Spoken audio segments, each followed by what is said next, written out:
The hospital waiting room smelled like antiseptic and desperation. I sat in the hard plastic chair, scrolling through my phone, pretending not to hear my mother's labored breathing from the examination room down the hall. My stepfather Marcus stood by the vending machine, nervously jingling coins in his pocket. My stepsister Brielle sat across from me, her designer purse clutched in her manicured hands, tears streaming down her carefully made-up face. "Sienna," she whispered, her voice breaking. "Please. The surgery costs $180,000. Mama's insurance won't cover the experimental treatment. It's her only chance." I didn't look up from my phone, just kept scrolling through my work emails like she was discussing the weather. "Sienna." Her voice got louder, more desperate. "I know we haven't always been close, but this is Mama. She raised you. She needs you." That's when I finally looked up, met her eyes, and said the words I'd been rehearsing in my head for 15 years. She should ask the daughter she actually invested in. Let me tell you how I got here. My father died when I was 8 years old. Aneurysm.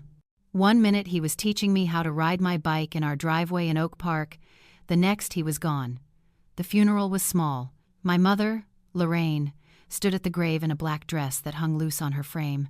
She'd lost 15 pounds in a week. I held her hand and promised myself I would take care of her, because that's what Daddy would have wanted. We struggled for 3 years.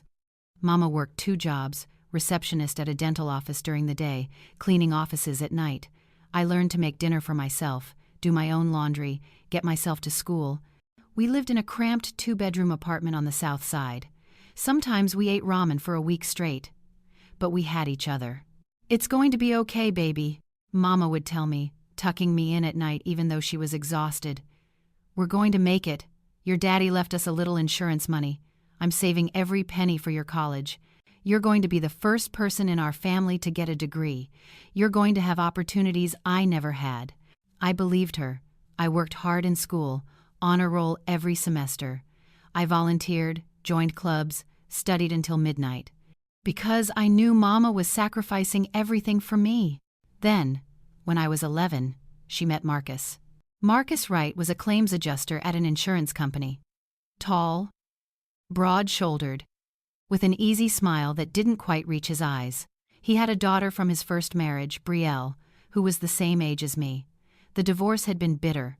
Brielle's mother had gotten remarried and moved to Los Angeles, leaving Brielle with Marcus. At first, I liked Marcus. He took us to dinner at nice restaurants. He fixed the leaky faucet in our apartment. He made Mama laugh for the first time since Daddy died, and I wanted Mama to be happy. They got married 6 months after they met. Small ceremony at City Hall. I wore a yellow dress. Brielle wore pink. In the wedding photos, we're standing on either side of our parents, forced smiles on both our faces.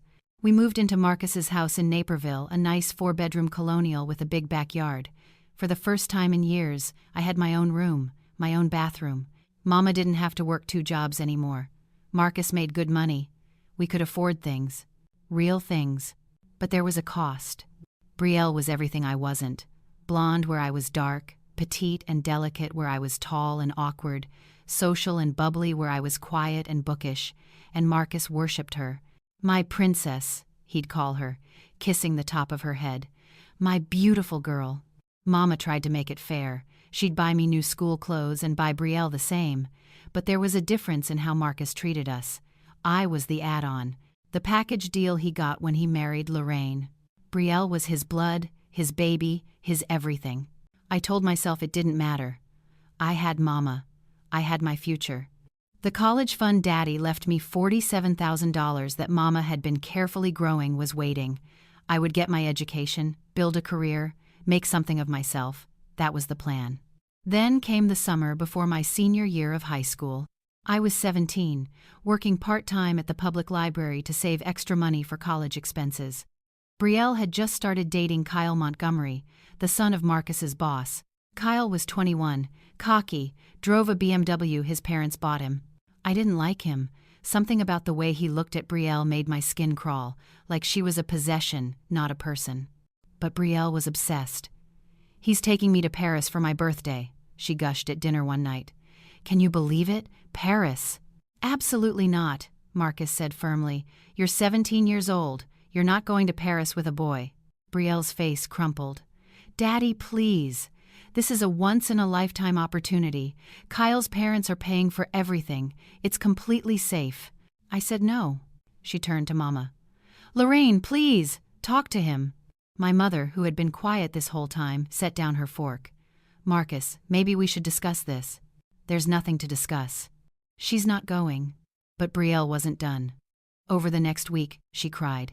She begged. She locked herself in her room and refused to eat. She played the heartbroken teenager to perfection. And slowly, I watched my mother cave. Marcus, she said one night when she thought I was asleep. I was in my room, door cracked open, listening. Maybe the trip isn't such a bad idea. Kyle's family is respectable. They'll be chaperoned. Lorraine, I appreciate your input, but this is my daughter, and Sienna is mine. But we're a family now. We make decisions together. There was a long pause. Then Marcus's voice, harder than I'd ever heard it. What exactly are you saying? I'm saying that if you want me to support you raising Brielle, you need to support me raising Sienna. And right now, Sienna needs to know we can afford to send her to college. The fund her father left, it's enough for a state school, but if she wants to go to Northwestern like she's dreaming about, she'll need more. So this is about money. No, this is about fairness. This is about making sure both our girls have what they need. Another pause. Then, fine, Brielle can go to Paris. But only if her grades improve. She's barely pulling C's. Deal. I should have known then. Should have seen what was coming. But I was 17 and naive, and I still believed my mother would choose me when it mattered. 2 weeks later, Brielle came home with straight A's on her report card. Impossible. She'd never gotten above a C+ in her life. But there they were, A's in English, history, chemistry, even math. I've been studying really hard, she said sweetly when Marcus questioned it. I wanted to prove I was responsible enough for the trip. Marcus beamed. Mama smiled. I stayed quiet. The trip to Paris cost $8,000. Marcus paid for it without blinking. That fall, I started my senior year.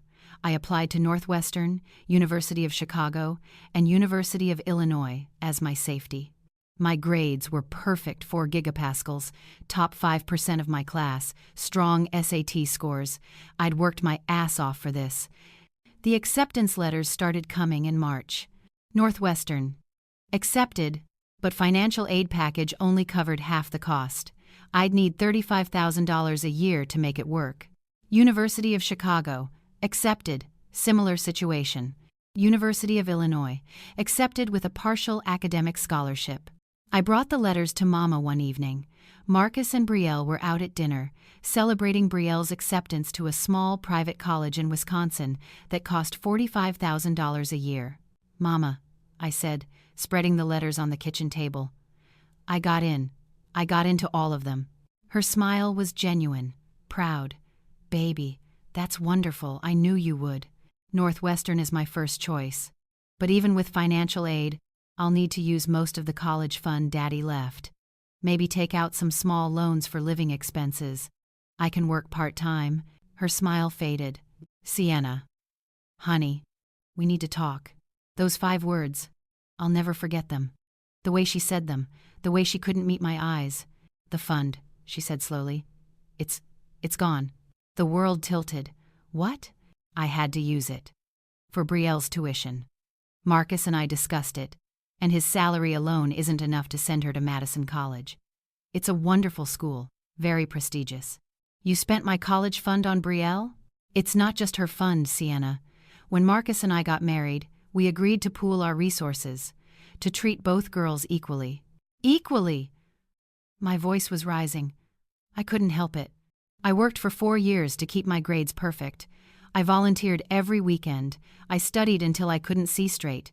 Brielle barely graduated high school. She's going to a party school where she'll major in finding herself, and you're paying for it with my father's money? Don't you dare take that tone with me. Her voice went cold. I am your mother. I make the decisions about what's best for this family. That money was mine. Daddy left it for me. Your daddy left it to me as your guardian to use for your benefit, and I'm using it to keep this family together. To make sure Marcus doesn't feel like I'm choosing you over Brielle. I stared at her, really looked at her, and saw a stranger.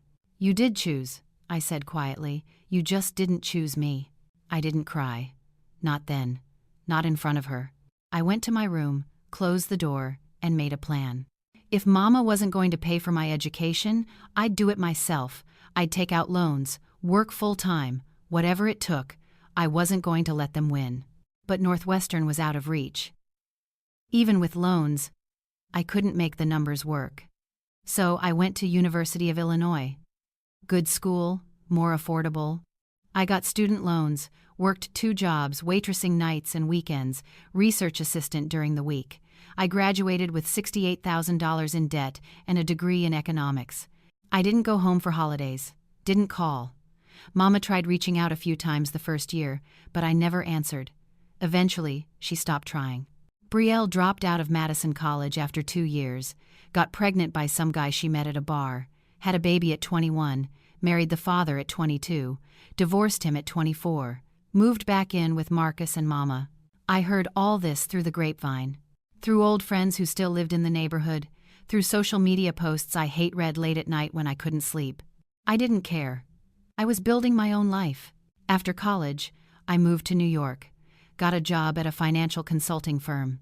The work was brutal, 80-hour weeks, demanding clients, constant pressure, but I was good at it, really good. I understood numbers, could see patterns others missed. I got promoted twice in 3 years. I lived in a studio apartment in Washington Heights that cost $1,800 a month. I ate ramen and rice and beans to save money. Every spare dollar went to paying down my student loans. By the time I was 28, I'd paid off the entire $68,000. By 30, I'd been headhunted by a private equity firm. Salary: $180,000 a year, plus bonuses. By 32, I was a partner. Salary: $350,000 base, bonuses that doubled that. I bought a condo in Tribeca. Hired an interior designer. Wore designer clothes. Vacationed in Bali and the Maldives. I didn't think about Mama, didn't think about Brielle or Marcus or any of them. Until 3 weeks ago, when Marcus called. I almost didn't answer. The number wasn't saved in my phone, but I recognized the Chicago area code. Something made me pick up. Sienna. His voice was older, rougher. "It's Marcus." Silence. "Your mother is sick. She has a tumor. Aggressive. The doctors say she needs surgery, experimental treatment, but it's expensive and insurance won't cover it." More silence. "Sienna, I know we haven't talked in years. I know you're angry. But this is life or death. Lorraine needs this surgery, and we can't afford it." "How much?" My voice was flat. $180,000. I laughed. Couldn't help it. "That's interesting." "What's interesting?" $180,000. Roughly the amount my father's life insurance would be worth today if it had been left in a college fund earning 6% interest for 17 years instead of being spent on Brielle's partying degree. Silence on his end now. "I can't help you," I said. "Good luck." I hung up. He called back. I didn't answer. Brielle called. Blocked. Mama herself called from a number I didn't recognize. I answered by accident. "Sienna, baby, please." I hung up. That was 2 weeks ago. Now I'm here, in this hospital. Because Marcus somehow found out where I work, showed up at my office building, made a scene in the lobby until security threatened to arrest him. "Fine," I told him. "I'll come to Chicago. I'll hear what you have to say, but I'm not promising anything. If this story is making your blood boil like mine was, make sure you're subscribed and hit that notification bell so you don't miss what happens next. Trust me, the revenge gets so much better. Your support means everything to this channel." So here I am, in this waiting room, and Brielle is begging. "Please, Sienna. I know Mama made mistakes. I know she hurt you. But she's dying. Doesn't that matter?" I stood up, looked her dead in the eye. "Where's your money, Brielle? Where's the $47,000 Madison College education? Surely you built a career with that degree. Surely you can help your own mother." She flinched. I don't have it. I'm a single mom. I work part-time at Target." "What happened to your husband, the baby daddy? Surely he pays child support. He lost his job. He's behind on payments. And Marcus? I turned to my stepfather. You make good money. Claims adjuster for 15 years. You must have savings. His face was gray. I took early retirement. The pension isn't as much as I hoped. And Brielle and her daughter have been living with us. Expenses are tight. I smiled. It wasn't a nice smile. I lived on ramen for 8 years to pay off my student loans. I worked 2 jobs while getting a degree. Your daughter quit after 2 years. Don't talk to me about tight. Sienna, please, Mama's voice, weak from the doorway. She was in a wheelchair. A nurse stood behind her. She'd lost weight. Her skin was gray. But her eyes were the same. That look she used to give me when I disappointed her. Mama, I said evenly, how are you feeling? Don't play games with me. Sienna Marie. I'm dying. I need this surgery. And you have the money to pay for it. I do, I agreed. I worked very hard for that money. So did I. I raised you, sacrificed for you. You sacrificed my college fund for your stepdaughter. You chose a man and his daughter over your own child. You taught me a valuable lesson, Mama. You taught me that family is conditional, that love has a price, that I was worth less than keeping Marcus happy. Her face twisted. That's not fair. I was trying to keep our family together. By destroying me. My voice was quiet, calm. You destroyed me, Mama. You took the only thing my father left me, and you gave it away. To a girl who didn't earn it, who didn't appreciate it, who threw it away. I made a mistake, she whispered. I know that now. I'm sorry. Are you? Because for 15 years, you didn't call, didn't try to make it right. You didn't reach out when I graduated college with honors. You didn't congratulate me when I got my first job. You didn't visit when I bought my condo.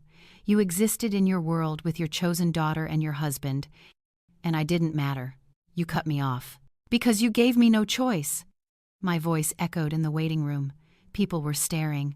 I didn't care. You showed me exactly where I ranked in your priorities. Dead last, behind Marcus, behind Brielle, behind everyone. Tears were running down her face now. Please, baby. I'll make it up to you. I'll do anything. Anything except sell Brielle's car, or the house, or ask Brielle to get a full-time job to help. Anything except actually sacrifice something that matters. The house is mortgaged. The car is paid off, but it's 10 years old. And Brielle is trying. Trying what? Living rent-free while her mother dies because she can't be bothered to work more than 20 hours a week?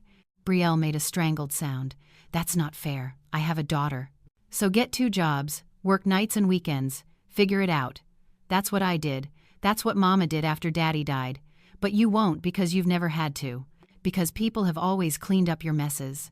I picked up my purse. I'm not doing it anymore. Sienna, wait. Marcus stepped in front of me. I looked up at him. Move. You can't do this. She's your mother. She stopped being my mother 15 years ago. When she picked you and your daughter over me. When she looked me in the eye and told me I was less important than keeping you happy. That's not what happened. That's exactly what happened, and now you want me to pay $180,000, the exact amount that college fund would be worth to save her life.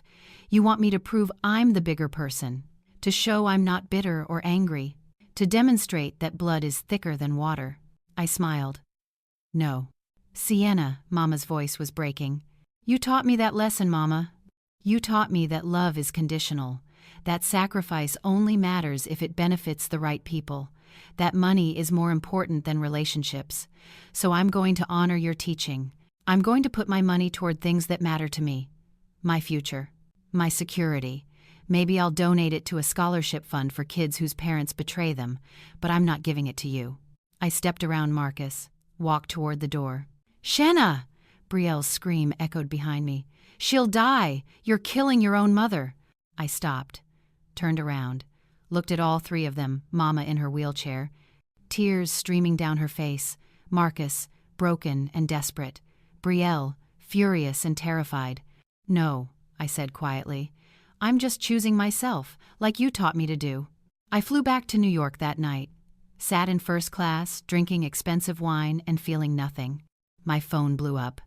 Text messages, voicemails, Facebook messages from relatives I hadn't heard from in a decade.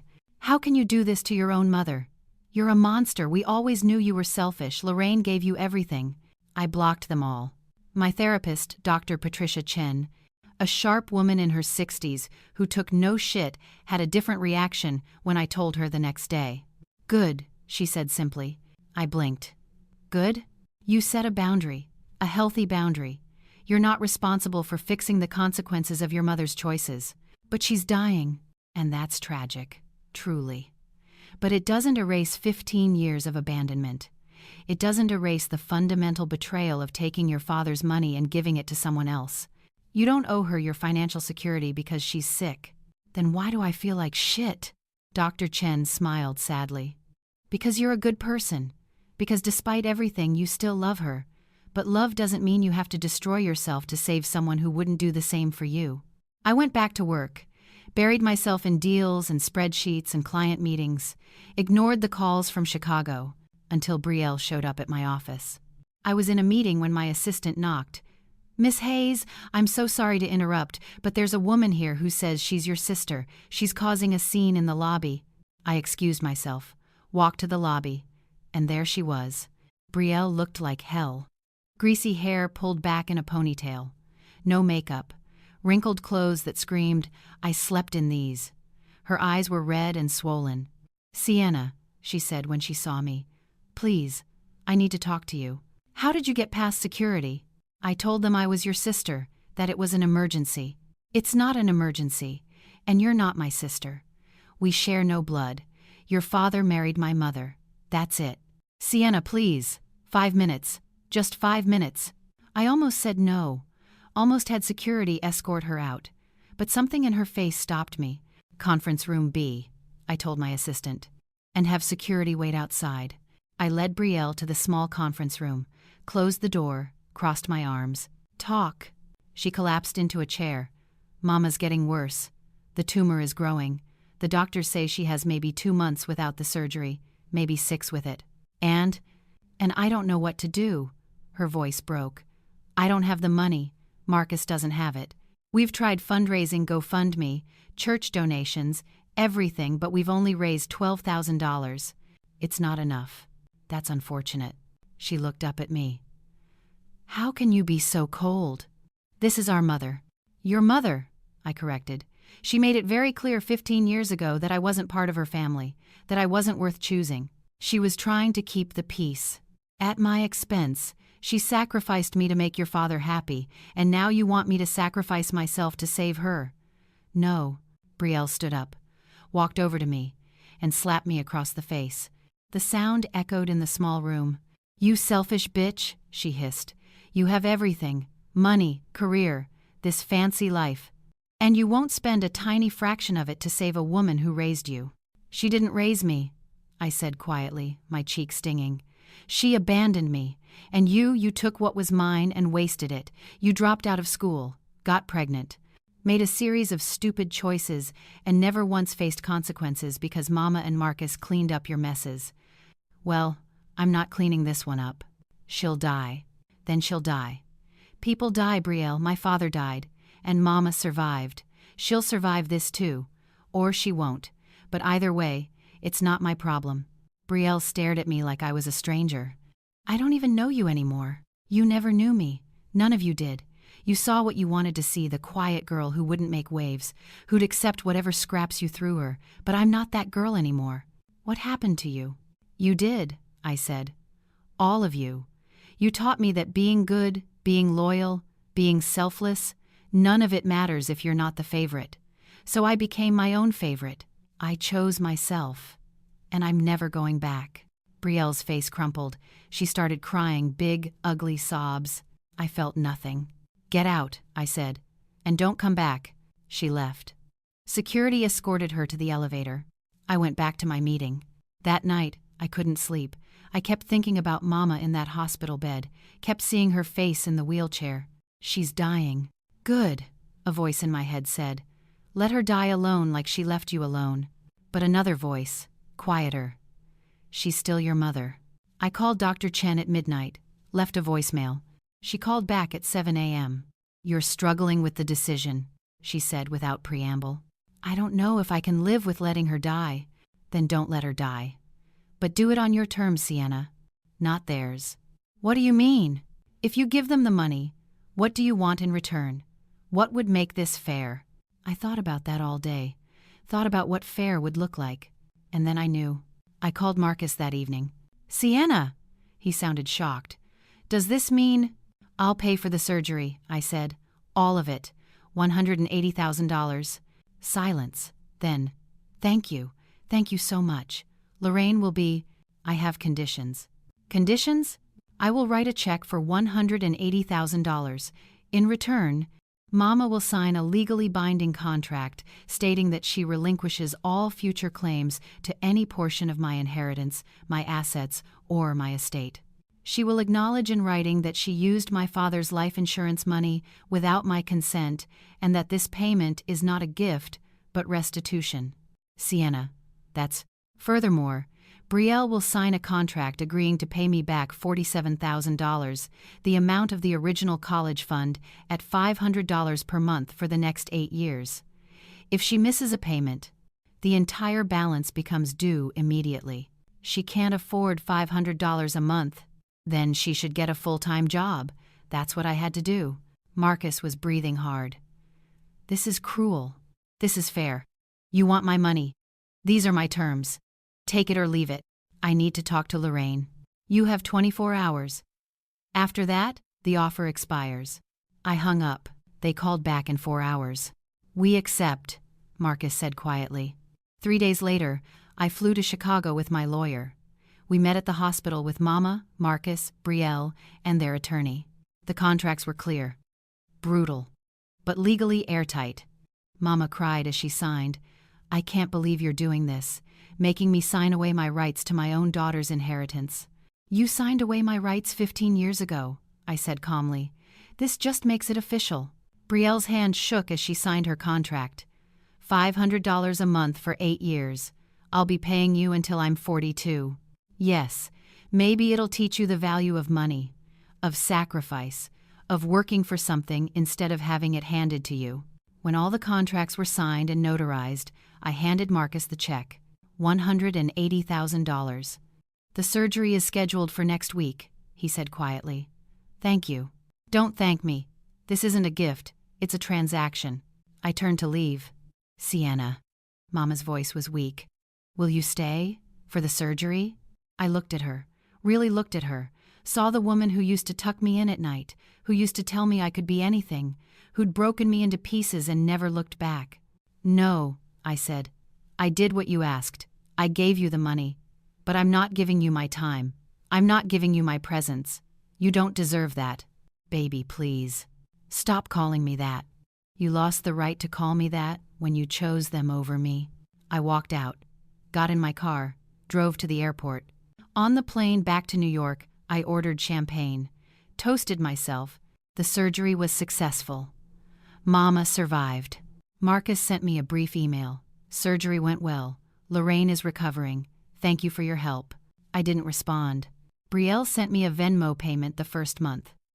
$500, exactly on time. The memo said, payment 1 of 96. She kept paying. Every month. On time. I didn't acknowledge the payments, just let them add up in my account. 6 months after the surgery, I got a letter, handwritten, from Mama. Dear Sienna, I'm writing this because I need you to know something. I was wrong. Not just about the college fund, though I was absolutely wrong about that. I was wrong about everything. I thought I was being a good wife by prioritizing Marcus's feelings. I thought I was being a good mother to Brielle by giving her the same opportunities I wanted to give you. But what I really was a coward. I was afraid Marcus would leave me if I didn't put Brielle first. I was afraid of being alone again like I was after your father died. So I made you small to make them comfortable. I sacrificed your future for my security. And I told myself it was okay because you were smart and strong and you'd figure it out, which you did. But that doesn't make what I did right. I don't expect you to forgive me. I don't even know if I deserve forgiveness. But I want you to know that I see now what I couldn't see then. I failed you. I failed the daughter your father entrusted to me. I failed the girl who deserved better. The surgery saved my life, but it cost me my daughter, and I don't know if any amount of time will fix that. I love you, Sienna. I always have. But I understand if that's not enough. Mama! I read the letter 3 times, cried for the first time in months. Then I put it in a drawer and didn't respond. Dr. Chen asked about it in our next session. How did you feel reading it? Sad, angry, relieved. Relieved? She acknowledged it. Finally. After all these years, she admitted she was wrong. She didn't make excuses, didn't blame me for cutting her off. She just owned it. Does that change how you feel? I thought about it. No. Yes. I don't know. It's not enough to fix what she broke. But it's something. What do you want to do with that something? Nothing. Not yet. Maybe not ever. She doesn't get to apologize and have everything go back to normal. That's not how this works, Dr. Chen nodded. You're right, it's not. A year passed. Brielle kept making payments. Mama sent cards on my birthday, Christmas. I didn't respond. Then, on the anniversary of the surgery, Marcus called. Sienna, I know you don't want to hear from me, but I need to tell you something. What? Brielle got a promotion. She's assistant manager at Target now, full-time, with benefits. She's working 40 hours a week and going to community college at night, trying to finish her degree. I felt something crack in my chest. Good for her. She's doing it because of you, because of the contract. She was angry at first, furious, but then she realized something. She'd never had to work for anything in her life. She'd never faced real consequences. And she was raising her daughter the same way we raised her. Marcus, I'm not asking you to forgive us. I just wanted you to know that what you did, the contracts, the conditions, it wasn't just about the money. It changed something. Brielle is finally growing up, and I'm finally seeing what we did to you. 15 years too late. I know, but better late than never. I hung up, but I thought about it. Thought about Brielle working full-time, going to school, paying me back. Thought about Mama's letter. Thought about whether any of it mattered. And I realized it did matter. Not enough to erase the past, but enough to acknowledge the present. So I did something I swore I'd never do. I wrote back, Mama, I got your letter. Thank you for the apology. It doesn't fix what happened, but it helps. I'm not ready to have a relationship with you. I don't know if I ever will be, but I'm willing to try something small. Coffee once a year on my birthday, just the 2 of us. No Marcus. No Brielle. Just us. If you can't do that, if you can't give me that one thing without bringing them into it, then we're done. But if you can, maybe we can start to rebuild something. I'm not promising forgiveness. I'm not promising we'll ever be close again, but I'm willing to try this one small thing. Let me know. Sienna. She wrote back the same day. Yes. Coffee on your birthday. Just us. I'll be there. We met 6 months later. A coffee shop in Lincoln Park. Neutral territory. Mama looked better. Healthier. She'd gained back the weight she lost. Her hair had grown back after the chemo. She looked almost like herself. Hi, baby, she said when she saw me. Don't call me that. Sorry. Hi, Sienna. We sat down. Ordered coffee. Sat in awkward silence. How are you feeling? I finally asked. Good. The doctors say I'm in remission. I go in for checkups every 3 months, but so far everything looks good. That's good. More silence. Sienna, don't apologize again. I got your letter. I know you're sorry. Let's just be here. Have coffee. See if we can stand to be in the same room. She nodded. Okay. We talked about safe things. Her garden, my work, the weather. Nothing deep, nothing real. But it was something. At the end, she asked, Can we do this again? Next year on your birthday? I thought about it. Maybe. Ask me in 11 months. She smiled. I will. I left feeling not good, not healed, but maybe less broken. Brielle kept making payments. 62 months in, she sent me an email. Sienna, I finished my associate degree. I'm transferring to a 4-year school in the fall to study business. I'm doing it online so I can keep working, but I'm doing it. I also want you to know I finally understand what you were trying to teach me. I get it now. I wasted the opportunity you should have had. I took something that wasn't mine and treated it like it didn't matter, and I'm sorry. I know sorry doesn't give you back those years, or the money, or the relationship you should have had with Lorraine, but I'm saying it anyway. Also, I calculated something. If I pay you back $47,000 at $500 a month, that's 94 months. But if I pay you back the actual value, what that money would have been worth with interest if Lorraine had left it alone, I owe you $180,000, the same amount you paid for Mama's surgery. I can't pay that in this lifetime. But I want to try.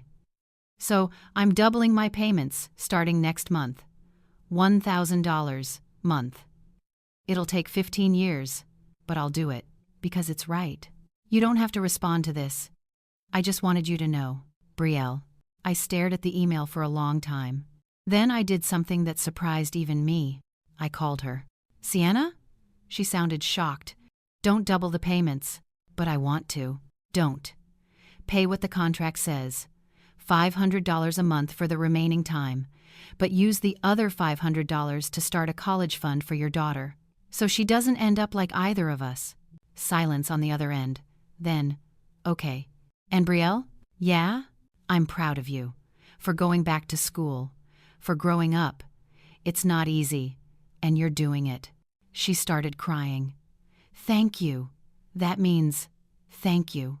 We hung up. Dr. Chen smiled when I told her. That was very generous. It was strategic. If she pays me back everything, she'll resent me forever. But if she uses half to invest in her kid's future, maybe we break the cycle.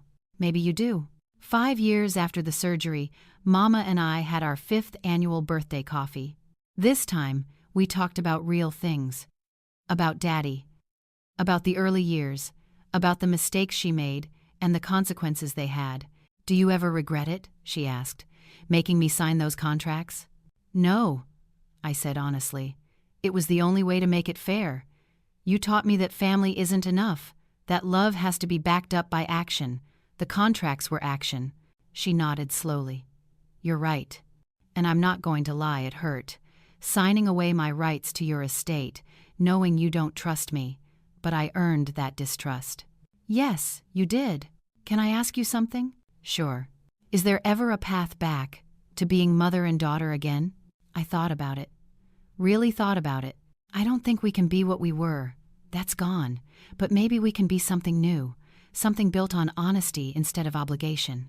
Where I don't owe you anything and you don't expect anything. Where we choose each other because we want to, not because we're supposed to. I'd like that, she said softly. Me too. It wasn't perfect. It wasn't a fairy tale ending, but it was real. And sometimes, real is better than perfect. Thank you for staying until the end. If this story gave you the justice you needed to see, check out the other videos on screen, they're just as satisfying. And if you haven't subscribed yet, what are you waiting for? See you in the next story. Brielle made her last payment on her 41st birthday. She sent me a photo, a screenshot of the final Venmo transaction. $500. Payment 96 of 96. The memo read, "Thank you for teaching me what sacrifice looks like." She'd finished her bachelor's degree, got an MBA. She was now a regional manager for a major retail chain, making 6 figures. Her daughter was in college on a full academic scholarship. Mama was still in remission, still living with Marcus. We had coffee 6 times a year now, birthdays, Mother's Day, Christmas. The conversations got easier, deeper. We'd never be what we were, but we'd built something new. Marcus sent me a card on the 10-year anniversary of the surgery. It just said, "Thank you for giving us a second chance." I didn't respond. Some things didn't need a response. As for me, I made partner at my firm, bought a house in Westchester, started a scholarship fund for kids whose parents couldn't or wouldn't pay for college, the Sienna Hayes Scholarship. It gave out $47,000 a year to one deserving student. Poetic justice. I still went to therapy, still worked through the pain of those years, but I was no longer defined by what they took from me. I was defined by what I built after they took it. And that, in the end, was the sweetest revenge of all. The scholarship fund changed everything in ways I didn't anticipate. The first recipient was a girl named Jasmine Rodriguez. 17 years old, 4 gigapascals, worked 30 hours a week at a grocery store to help her single mother pay rent. She'd been accepted to MIT but couldn't afford it even with financial aid. Her essay destroyed me. My mother tells me education is a luxury we can't afford, but I believe it's the only way to break the cycle. I called her personally to tell her she'd won. She cried. Her mother cried. I cried. "Why are you doing this?" Jasmine asked through tears. "You don't even know me." "Because someone should have done it for me," I said. "And they didn't, so I'm doing it for you." That first year, I also did something I swore I'd never do. I looked up Kyle Montgomery. Remember Kyle? Brielle's college boyfriend who took her to Paris, the one whose father was Marcus's boss, the catalyst for that $8,000 trip that should have been a warning sign? Turns out, Kyle had done quite well for himself, inherited his father's company, worth about $50 million now, married to a former model, 2 kids, house in Winnetka. I ran into him at a charity gala in Chicago. I was there representing my firm, schmoozing with potential clients. He was there because rich people go to charity galas. He didn't recognize me at first. "Sienna Hayes," I said, extending my hand. "We met years ago. You were dating my stepsister Brielle." Recognition dawned slowly. "Oh, right. Brielle, right. Man, I haven't thought about her in years. How is she?" "She's doing well. Working retail management, going to school, raising her daughter." "Daughter?" He looked genuinely surprised. "She has a kid?" "Yes. She got pregnant after you two broke up, married the father, divorced him, now she's doing it alone." He had the grace to look uncomfortable. "That's rough. Give her my best if you talk to her." "I will." I paused. "Can I ask you something?" "Sure." "That trip to Paris, the one your parents paid for. Do you remember how much it cost?" He laughed. "God, I don't know. 8 grand? 10? My dad was pissed because I charged it to his Amex without asking. 8,000, I confirmed. My mother used money from my college fund to let Brielle go on that trip. It was the beginning of the end of our relationship." His smile faded. "Shit, I didn't know that." "Of course you didn't. You were 21 and rich and dating a pretty girl. Why would you care where the money came from?" "Look, I'm sorry if..." "I'm not looking for an apology. I'm just pointing out that your thoughtless vacation had consequences you never saw. Brielle dropped out of college, got pregnant, spent 15 years struggling. My mother and I didn't speak for a decade and a half. Marcus went bankrupt trying to keep Brielle afloat. All because of an $8,000 trip that meant nothing to you." Kyle looked genuinely shaken. "I had no idea." "No one ever does." I finished my champagne. "Enjoy your evening, Kyle." I walked away feeling lighter somehow. Not because I'd hurt him, I hadn't, not really, but because I'd said it out loud.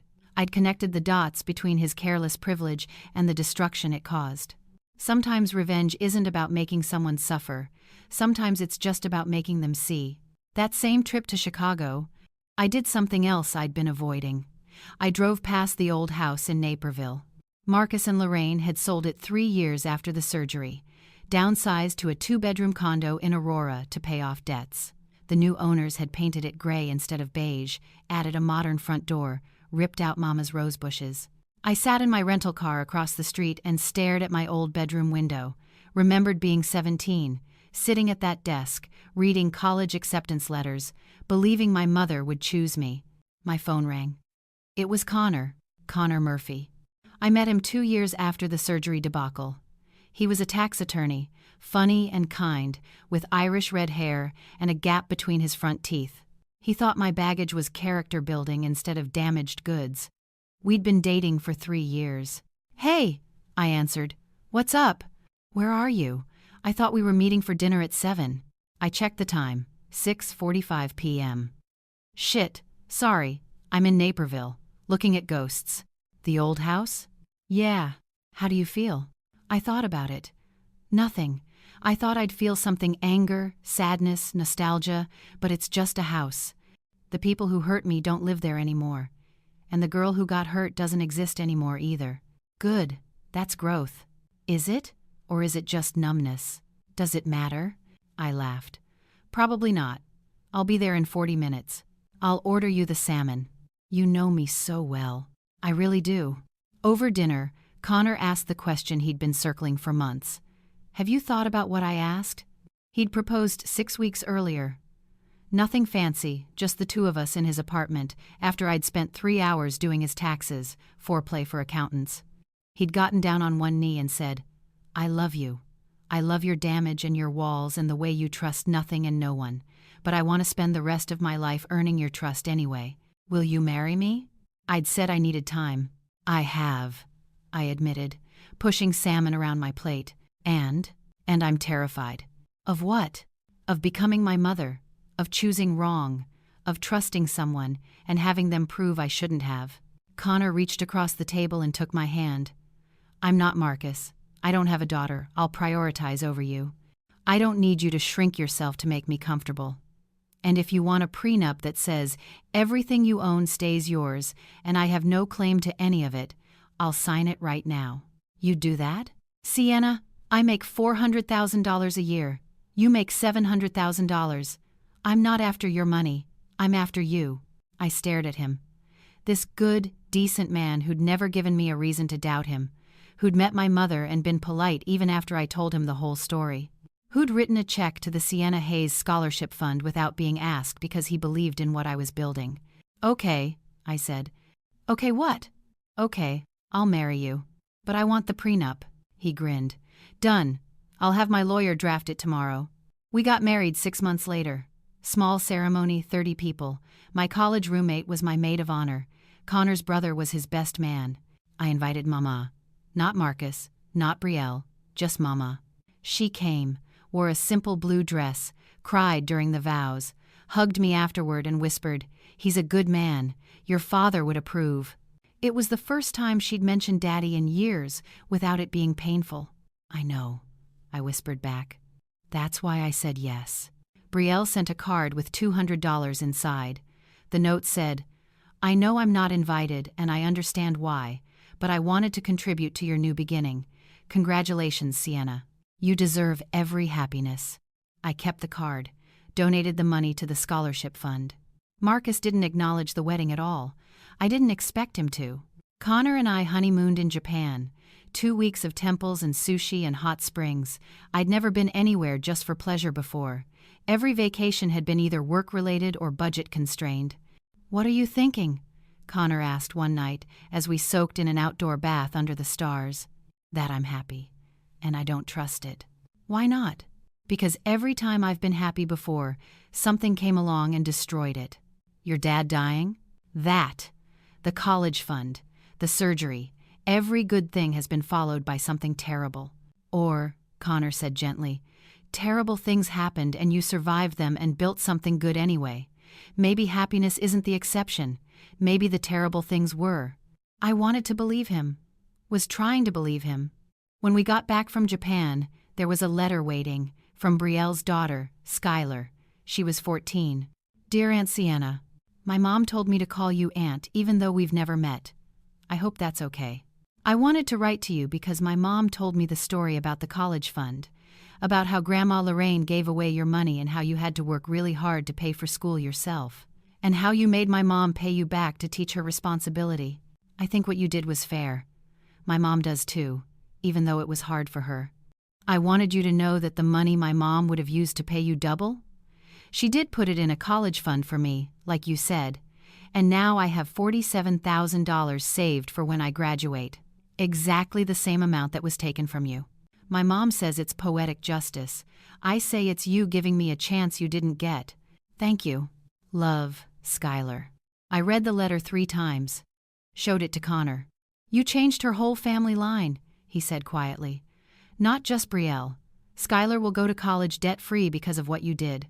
I was just trying to make it fair. You did. And you did more than that. You broke the cycle.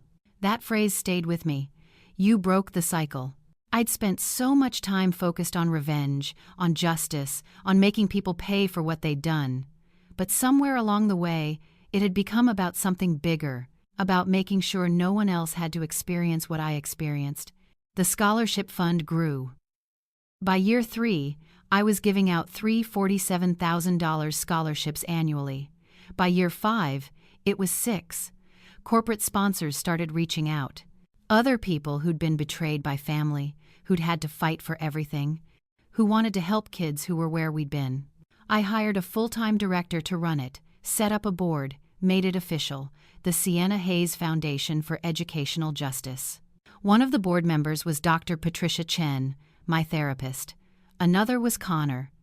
The third was Jasmine Rodriguez, my first scholarship recipient, who'd graduated MIT and was now working at Google. At our first official board meeting, Jasmine said something that stuck with me. When you gave me that scholarship, you didn't just give me money. You gave me proof that someone believed I was worth investing in. That changed everything. That's when I realized Mama had taken more than money from me. She'd taken the belief that I was worth investing in, that I mattered enough to sacrifice for. The foundation wasn't just about money, it was about giving kids that belief back. Year 7, something unexpected happened. I got a call from a lawyer in Indianapolis, a woman named Victoria Thames. Miss Hayes, I represent the estate of Margaret Louise Hayes, your paternal grandmother. I sat up straight. My grandmother? I didn't know she was still alive. She passed away 3 weeks ago. She was 94. In her will, she left everything to you. Her house, her savings, some stocks. Total value approximately $800,000. I nearly dropped the phone. Why? I never met her. My dad died when I was 8 and we never had any contact. She knew. She'd been following your career. She had a scrapbook articles about your firm, the foundation, your wedding announcement. She left a letter for you. Would you like me to read it? Yes, please. Victoria cleared her throat and began. Dear Sienna, you don't know me, and that's my fault. When your father died, I was angry at your mother. I blamed her for taking my son away to Chicago, for not bringing you to visit more, for letting him work too hard. It was grief talking, but I let it poison me. I cut contact. That was wrong. I've watched you from afar all these years. Watched you build yourself into something extraordinary despite every obstacle. You're so much like your father, stubborn, brilliant, determined. I'm leaving you everything because you're the only family I have left, and because I want to make up, in some small way, for abandoning you when you needed family most. Use this however you see fit, but know that your father would be so proud of the woman you've become.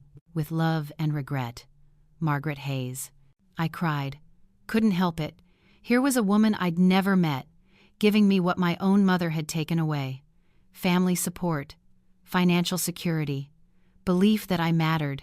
I used $300,000 to expand the foundation. The other $500,000 I invested for my future kids. Because Connor and I had started talking about children, and I wanted them to have what I didn't, a college fund that no one could touch. That same year, Marcus got sick. Heart disease. He needed a triple bypass. The surgery cost $250,000. Insurance covered most of it, but he was still short $60,000. Mama called me. First time she'd called instead of waiting for our scheduled coffee dates. Sienna, I know I have no right to ask. He needs money for surgery. Yes. How much? $60,000. I was quiet for a long time. Sienna, I'm not asking you to do this. I know what I signed. I know I have no claim, but he's dying, and I'll pay it. What? I'll pay for the surgery. But not as a gift. As a loan. He pays me back $1,000 a month for 5 years. If he dies before it's paid off, the balance comes out of whatever you inherit from him. Agreed? Agreed. Thank you, Sienna. Thank you so much. Don't thank me. This is business. But it wasn't just business. Connor asked me about it that night. Why are you doing this? After everything Marcus did, why help him? Because I'm not my mother. I'm not going to let someone die when I can help, even if they don't deserve it. But I'm also not going to pretend the past didn't happen, hence the loan. You're a better person than I am. No. I'm just someone who's learned the difference between justice and cruelty. Justice means making things fair. Cruelty means making them suffer. I want justice. Marcus had the surgery, survived, started making payments on time, every month, $1,000 like clockwork. With each payment, he included a short note. Payment 1. Thank you. Payment 2. I'm sorry for everything. Payment 3. You were always a good kid. I should have treated you better. Payment 4. Brielle is doing well. Thought you'd want to know. I didn't respond to the notes, but I kept them. Year 9 brought another surprise. Mama was diagnosed with cancer again. Different kind this time. Ovarian, stage 3. She didn't ask me for money. Didn't call. I found out through Brielle, who sent a short email. Thought you should know. Mama's sick again. Prognosis isn't good. I called Mama that night. Why didn't you tell me? Because you've already saved my life once. I can't ask you to do it again. What's the treatment plan? Chemo, surgery, if the tumor shrinks enough. My insurance covers it this time. I don't need money, Sienna. I don't know what I need. Do you need me to come? Silence. Then quietly, yes. I flew to Chicago the next week. Connor came with me. Mama looked small in her hospital bed. Frail. She'd lost weight again, her skin gray against the white sheets. Hi, Mama. Hi, baby. She didn't correct herself this time. I didn't ask her to. This is Connor, my husband. I remember. From the wedding. She smiled at him weakly. You're taking good care of my girl? Trying to, Connor said. She makes it challenging. Mama laughed. It turned into a cough. I sat beside her bed, took her hand. It felt like paper thin, fragile. Tell me the truth, I said. What are the doctors saying? 50-50 chance. If the chemo works, if the surgery goes well, if I'm strong enough to handle it all, 50-50. Those are better odds than last time. Last time I had something to fight for. I had to make things right with you. And this time I'm tired, Sienna. I'm so tired of fighting, of struggling, of trying to make up for mistakes I can never fix. So what, you're just giving up? I'm being realistic. I felt something crack inside me. All the anger, all the walls I'd built, all the careful distance I'd maintained, it cracked. Don't you dare give up, I said fiercely. Don't you dare die on me now. Not when we're finally figuring out how to be in each other's lives. Not when I'm finally learning how to forgive you. She looked at me with tears in her eyes. You're forgiving me? I'm trying to. It's hard and it's slow, and some days I still want to scream at you for what you did. But I'm trying. So you have to try too. You have to fight. Okay, she whispered. Okay, baby, I'll fight. Connor and I stayed in Chicago for 2 weeks. I worked remotely, took calls from Mama's hospital room, held her hand through chemo sessions that left her retching and weak. Brielle came to visit. We were civil, cordial.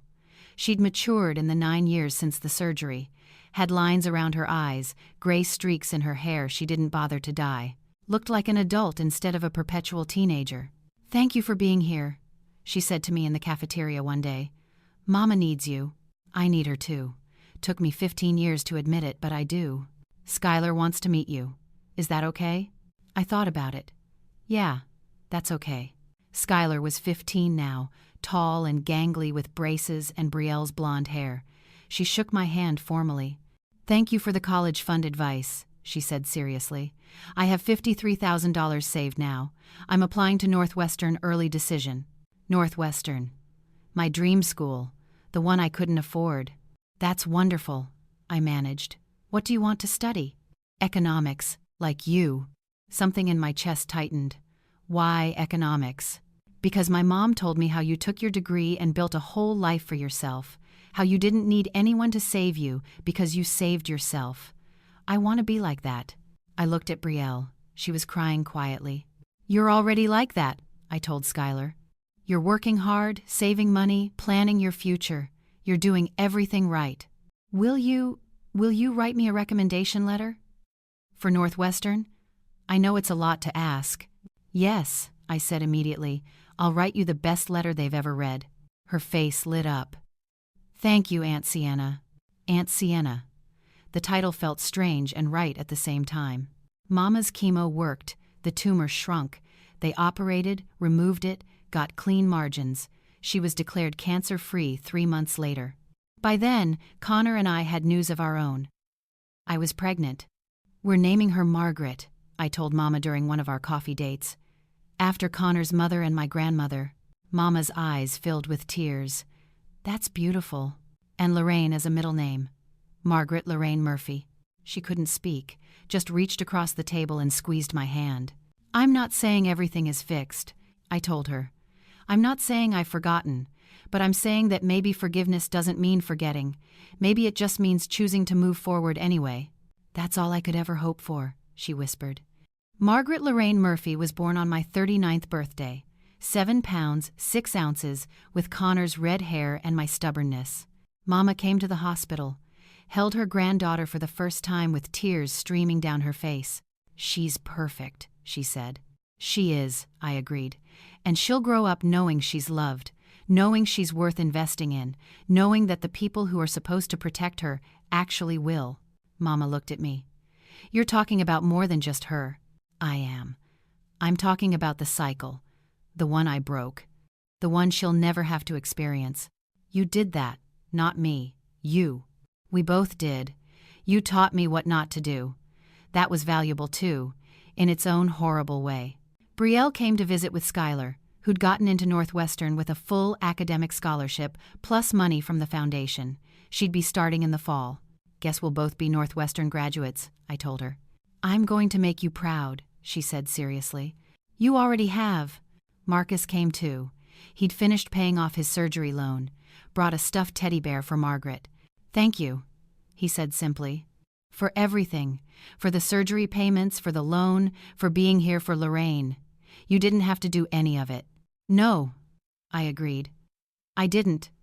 But I chose to. There's a difference between being obligated and choosing. I'm learning to appreciate that difference. He nodded. Understood.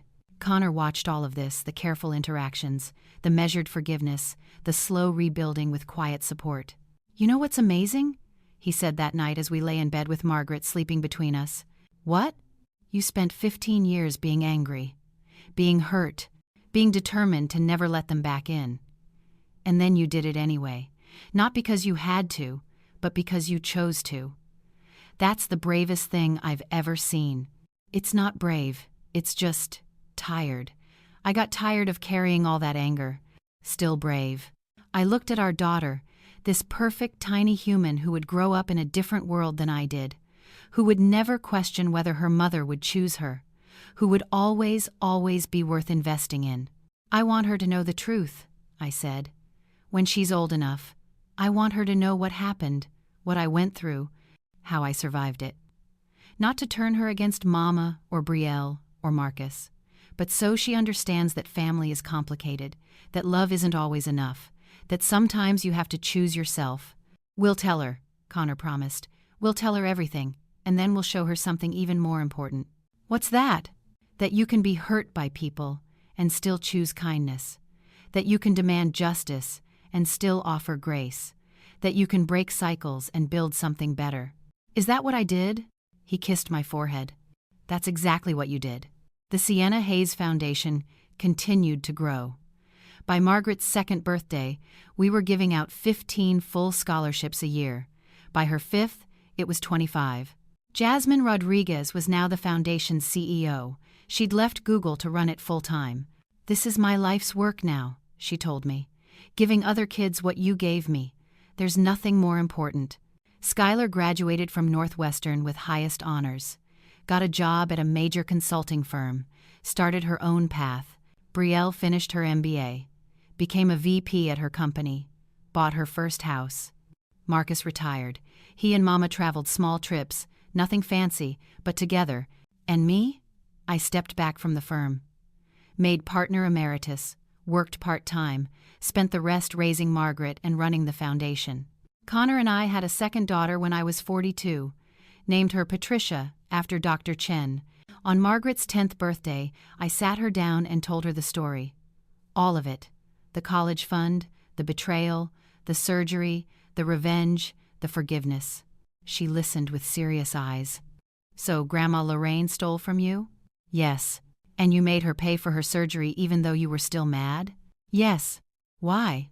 Because being angry doesn't mean being cruel. And because I'm not the kind of person who lets someone die when I can help, even if they hurt me. But you made Aunt Brielle pay you back. I did. because she needed to learn that actions have consequences, that you can't just take what isn't yours and face no repercussions. Did it work? I thought about Brielle working, thriving, raising Skylar to be responsible and driven. Yes, it worked. Good. Margaret nodded decisively. I'm glad you made them pay, but also helped them. That's fair. Fair. The word I'd been chasing for 25 years. Yes, baby, that's fair. That night, after the girls were in bed, I sat with Connor on our back porch. Any regrets? He asked. I thought about it. Really thought about it. No, not anymore. For a long time, I regretted trusting Mama, regretted believing family would choose me. But if none of that had happened, I wouldn't have become who I am. I wouldn't have built the foundation. I wouldn't have helped hundreds of kids. I wouldn't have learned to choose myself. Silver linings. Something like that. What would you tell 17-year-old you if you could go back to that moment when Mama told you the fund was gone? I closed my eyes, saw that girl devastated, betrayed, heartbroken, sitting at the kitchen table. I'd tell her it's going to hurt worse than she can imagine, that she's going to spend years being angry and lost and wondering if she's worth anything at all. But I'd also tell her that she's stronger than she knows, that she'll survive this, that one day she'll take this wound and turn it into something that helps people, that she'll break the cycle, that she'll be okay. Would she believe you? Probably not, but she'd remember, and when the time came, she'd know I was right. Connor pulled me close. You're incredible. You know that? I'm just someone who survived. No, you're someone who survived and then chose to thrive. There's a difference. Maybe he was right. Maybe survival wasn't enough. Maybe thriving, choosing joy, choosing forgiveness, choosing to build instead of destroy, maybe that was the real victory. Mama died peacefully in her sleep at 78. Heart failure, quick and painless. At the funeral, I gave the eulogy. My mother wasn't perfect, I said to the small crowd. She made mistakes, big ones that cost me years of pain and anger. But she also raised me to be strong, to work hard, to never give up. She taught me those lessons in ways she never intended, but they were valuable nonetheless. And in the end, she taught me the hardest lesson of all, that forgiveness isn't about forgetting. It's about choosing peace over pain. I choose peace. I hope she's found it too. Brielle cried through the whole service. So did Marcus. So did Skylar. I didn't cry. Not then. I cried later, alone in my car, thinking about coffee dates and tentative reconciliations and the grandmother my daughters would never know. But I didn't cry from regret. I cried from relief that we'd found our way back to each other before it was too late. Relief that I'd broken the cycle. Relief that my daughters would never know what it felt like to be chosen last. And in the end, maybe that was the sweetest revenge of all, not destroying the people who hurt me, but building something so beautiful from the ashes that the pain became worth it. The foundation continues. Margaret is 16 now, volunteering with scholarship applications. Patricia is 12, already talking about economics and business like her older sister. Skylar runs the Chicago branch of the foundation, has a daughter of her own now, my great-niece, who will grow up knowing that education is a right, not a privilege that can be taken away. Marcus is still alive, still paying visits, still trying to make up for years of choosing wrong. Brielle and I have coffee twice a year, not as often as Mama and I did, but enough. The cycle is broken, and I am finally, completely free.